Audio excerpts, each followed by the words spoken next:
O quadrado mágico que o São Paulo utilizou ontem na vitória contra o Corinthians por 3-1 no Clássico no Morumbi. É isso e um pouco mais que nós veremos no vídeo de hoje. Mas antes, já peço mais uma vez que você se inscreva no canal aqui embaixo, clique no sininho para receber todas as notificações dos próximos vídeos. Além disso, compartilhe esse canal com quem você conhece, em todos os seus grupos de WhatsApp, no grupo do futebol, no grupo da igreja, no grupo da família. Vamos espalhar esse canal para que ele possa chegar a mais e mais pessoas e o nosso canal possa continuar crescendo. Além disso, também deixe o seu like aqui embaixo e deixe o seu comentário a respeito do que foi falado no vídeo, para ver se você concorda, se você discorda, e também dê sugestões de vídeos sobre o que você quer que eu fale nos próximos vídeos.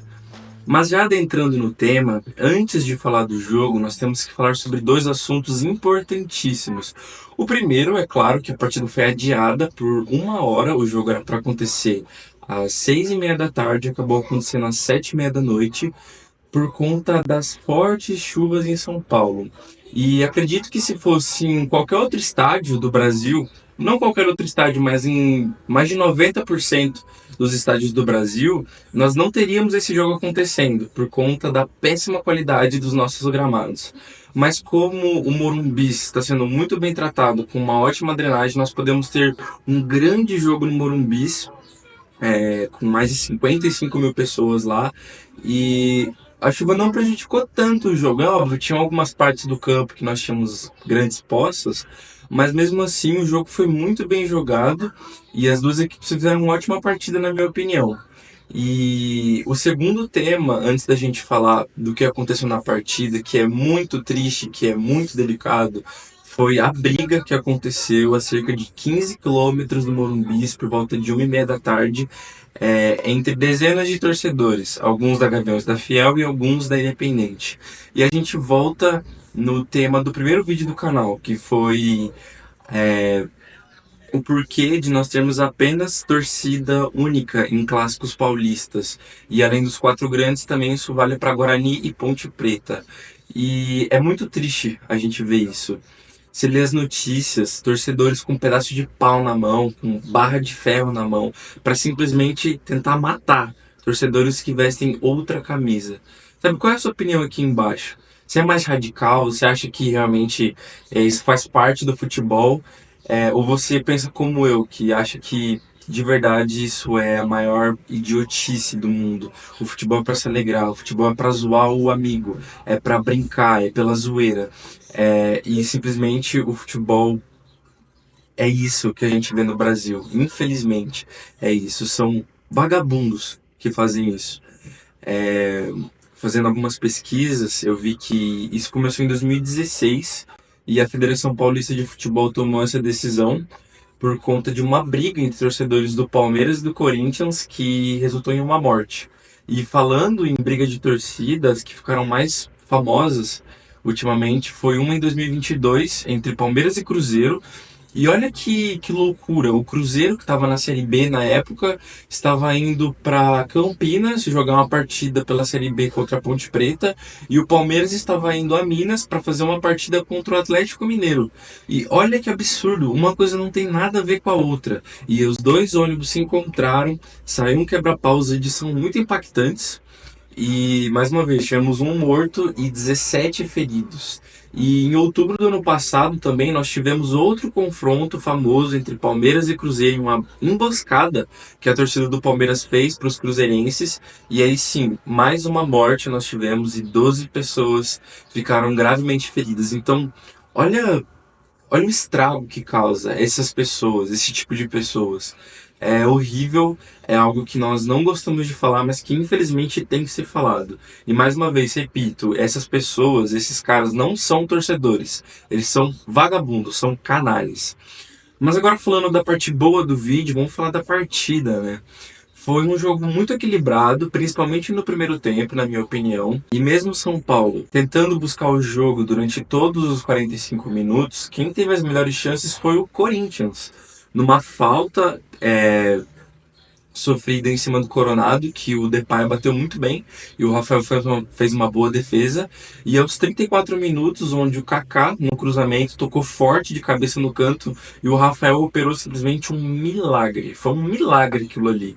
O Rafael, acredito que vai ganhar com uma defesa do campeonato.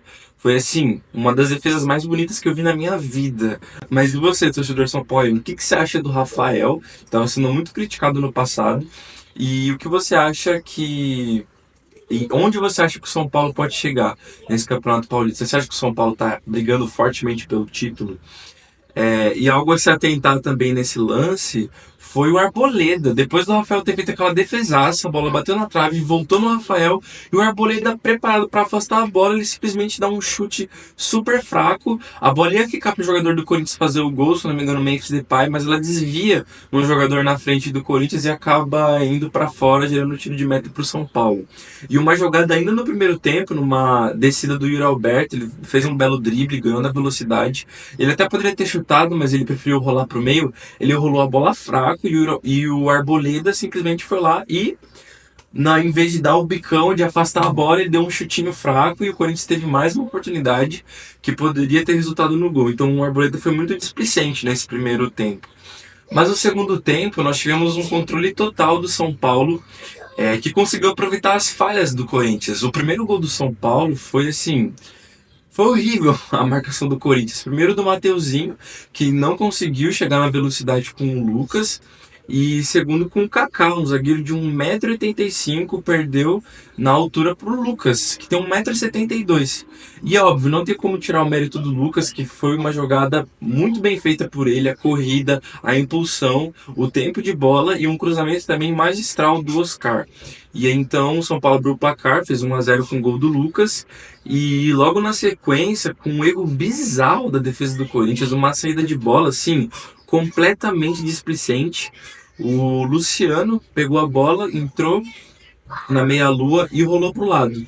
E aí veio o Oscar, a grande contratação do São Paulo, e acredito que a grande contratação do Brasil para essa temporada. Ele bateu muito bem, chapado de pé esquerdo no canto, sem chances para o goleiro Hugo fazer defesa. Mas logo também na sequência foi um gol saindo atrás do outro, num rebote de um escanteio. O Martins acertou o melhor chute da vida dele. Foi no ângulo. Acredito que ele nunca mais vai fazer um gol desse jeito. E foi um golaço diminuindo. E aí, o que os corintianos pensavam, né? Agora vai ser a nossa chance, agora a gente vai chegar, vai empatar. O São Paulo é freguês, até no Morumbi, é o que os corintianos falam. Mas na jogada seguinte, 1 minuto depois, simplesmente a defesa do Corinthians ficou todo mundo dormindo, todo mundo assistindo. Kaká virou de costas, virou de bumbum.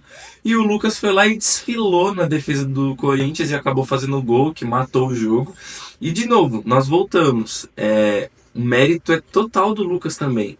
Mas se o Lucas é tão bom assim e é um craque de bola jogando no futebol brasileiro, você não pode deixar ele passar assim. Você precisa matar a jogada. Faz a falta, nem que seja perto ali da grande área e possa resultar numa chance de gol, né? E nesse lance também o que dá para destacar é a assistência do Caleri, que fez um ótimo pivô. E você percebeu os nomes que eu falei nos gols do São Paulo? Luciano, Caleri, Lucas e Oscar. Esse foi o quarteto fantástico que a torcida está começando a chamar esse quarteto de ataque do São Paulo, ou até quadrado mágico. E nós vemos que todos tiveram participação nos gols, e foram só eles, inclusive. O Oscar deu assistência para o primeiro gol do Lucas e fez o segundo gol. O Lucas, que ganhou o prêmio de melhor jogador da partida, muito merecido, fez 2 gols, e 2 gols muito bonitos, inclusive, principalmente o segundo gol dele. O Luciano deu assistência para o gol do Oscar, e o Caleri, um ótimo pivô, deu assistência para o gol do Lucas. Então, é importante frisar, né? Esses 4 jogadores. E falando do Luciano, inclusive, ano passado ele foi muito criticado e também pelo jeito que ele jogou, jogando de 10, vindo buscar a bola atrás na defesa da torcida do São Paulo, odiou isso. E eu acho que o Oscar é muito importante tanto pro Lucas, tanto pro Luciano. E pro Luciano, porque ele pode jogar na posição que ele realmente é bom, como um segundo atacante, ajudando o Caleri. Nós vemos isso, uma ótima partida do Luciano. E também pro Lucas, que fica um pouco menos sobrecarregado com essa qualidade de passe, na rapidez, de pensar que o Oscar tem. O Lucas consegue ser mais ágil no que ele realmente faz de bom, que é a jogada em velocidade, cortando, como ele fez no terceiro gol da equipe tricolor. E já olhando para o lado do Corinthians, não acho que foi uma partida ruim do Corinthians, foi o primeiro jogo com o time titular. Lembrando que ainda está sem o Garro, que teve toda aquela polêmica do acidente, que ele acabou matando uma pessoa lá na Argentina. Mas eu não acho que são impressões ruins. Mas é óbvio, né? O Kaká fez uma partida horrível, horrível, vários erros individuais. No primeiro gol não tem como o sistema defensivo do Corinthians tomar aquele gol. Inclusive, o Corinthians, de 6 gols que tomou no Campeonato Paulista até agora, 3 foram de cabeça, 3 foram em jogadas aéreas. Então é importante demais que o Corinthians tenha a volta do Gustavo Henrique, que está machucado, para poder ajudar nesse sistema defensivo. E quem sabe não, o Augusto Melo falou que não tem R$ 1 no caixa, mas vai que com os patrocinadores novos agora que o Corinthians anunciou, entre eles a Soccer Grass, quem sabe o Corinthians não consegue ir atrás de um zagueiro bom, né? Mas fora isso, é ter atenção, é ter o foco nesses momentos importantes da partida que resultaram nos gols do São Paulo. Os 3 gols do São Paulo foram em erros bobos da equipe do Corinthians. Mas também não tem como cobrar tanto assim, porque a gente está na quarta rodada do Campeonato Paulista. Campeonato Paulista esse, que na minha opinião, e acho que na opinião da grande maioria, é o único bom estadual que a gente tem no Brasil. A gente viu o jogo ontem, assim, aquele clássico, aquele clima, era assim, um clima muito bom para um jogo que, sabe, ainda é em janeiro, que no nosso futebol nós não damos tanta importância, principalmente para as fases de grupos do estadual, para essa primeira fase. E você vê a comemoração do Zubeldia, no terceiro gol, ele ajoelhado na beira do gramado e vibrando. A gente vê essa energia de 55 mil torcedores no Morumbi, aquela zoeira toda para cima dos corintianos, inclusive por conta da final da Copinha, né, que o São Paulo virou o jogo contra o Corinthians, que estava 2-0 e virou para 3-2 com 2 gols do Patrick, que fez uma ótima final. Então, fora o Campeonato Paulista, praticamente nada é muito importante, sabe, em relação ao estadual. A gente vê o outro campeonato que era para ser muito bom, que é o Campeonato Carioca, e sabe, é horrível, o público é muito baixo, a audiência é muito baixa, a qualidade dos jogos são muito baixas. Enquanto isso, a Federação do Rio de Janeiro vai só lucrando, né, em cima disso. E não tá nem aí pra qualidade do que ela tá vendendo. Mas é horrível, inclusive a gente vê para todos os estaduais, no Rio Grande do Sul, em Minas, os estaduais do Nordeste, a qualidade é muito baixa. Inclusive, ainda a gente tem no Nordeste a qualidade da Copa do Nordeste, que tem muitos times de tradição, né, para os times do Nordeste, como o Sport, o Fortaleza, o Ceará, o Bahia, que fazem uma competição muito interessante para esse início de ano também. E a gente vê a importância do Campeonato Paulista para os clubes, porque no clássico que a gente teve de quarta-feira passada entre Santos e Palmeiras, no final do jogo a torcida do Santos estava cobrando e muito a diretoria e os jogadores. E no sábado, na partida em Barueri contra o Novo Horizontino, o Palmeiras tomou a virada, foi a primeira derrota do Palmeiras em fase de grupos do Campeonato Paulista. Foi a primeira derrota em 43 partidas do Palmeiras nessa primeira fase do Campeonato Paulista, e a gente viu a torcida simplesmente pistola, gritando vergonha, vergonha, diretoria sem vergonha, sabe? Isso é, assim, surreal para uma quarta rodada de Campeonato Paulista, para uma derrota depois de tantos anos sem perder essa partida no Campeonato Paulista, depois de só perder nos primeiros jogos da finais e podendo virar depois. A gente vê isso, a gente vê o Abel cobrando muito por reforço, a gente vê o Abel falando que não vai mais treinar o Palmeiras a partir do ano que vem, que vai embora do Brasil, por conta dessa pressão que é colocada em estaduais, né? Até muita gente brinca, e vários comentaristas brincam, que o estadual serve ou pro campeão, que, pô, ganhamos um estadual, legal, ou para derrubar técnico e para colocar time em crise. E infelizmente é isso que a gente vê no Brasil hoje. Mas foi esse o resumo do que a gente viu no clássico. O São Paulo está na liderança do seu grupo, mesmo tendo um jogo a menos, que não jogou a primeira partida do Paulistão ainda contra a Inter de Mineira, Inter de Limeira, porque estava fazendo a pré-temporada lá nos Estados Unidos, jogando a FC Series. E o Corinthians fica na segunda posição do seu grupo, que tem o Mirassol na primeira posição, mas uma boa campanha, 3 vitórias, uma derrota, tem o mesmo número de pontos do Mirassol. E agora levantar a cabeça e voltar a fazer bons jogos, como estava fazendo, para tomar o rumo das vitórias. E hoje nós tivemos uma grande notícia no futebol brasileiro, a mais polêmica, podemos dizer assim, que foi a demissão do técnico Fernando Diniz pelo Cruzeiro. E, para falar a verdade, eu acredito que foi uma ótima decisão do Cruzeiro de demitir o Fernando Diniz, que gera uma dualidade muito grande. Ou você ama o Diniz, o estilo de jogo dele, ou você odeia.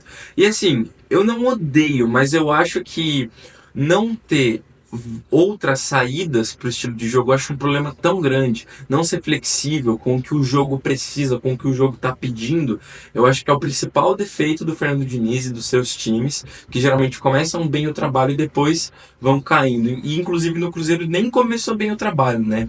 Em 20 jogos, o Diniz teve apenas 4 vitórias com o Cruzeiro, teve 9 empates e 7 derrotas, com um aproveitamento ridículo de 35%.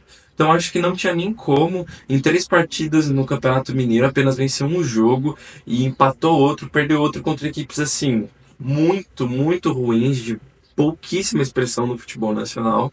E eu acho que foi uma boa decisão. Eu acho que o Diniz realmente tinha que ser demitido. O Cruzeiro fez ótimas contratações, o Cruzeiro tem um bom time, mesmo que às vezes pareça que seja um pouco elevado na idade, eu acho que tem muito potencial e o Cruzeiro não merece um técnico como o Fernando Diniz para essa temporada de 2025. Mas e você? O que você acha do Fernando Diniz? O que você achou do clássico? Você que é São Paulino, aqui nos comentários ou seu amigo corintiano, envia para ele esse vídeo, faz uma zoeira com ele. E nós ficamos por aqui por hoje. Um grande abraço e até mais. Tchau.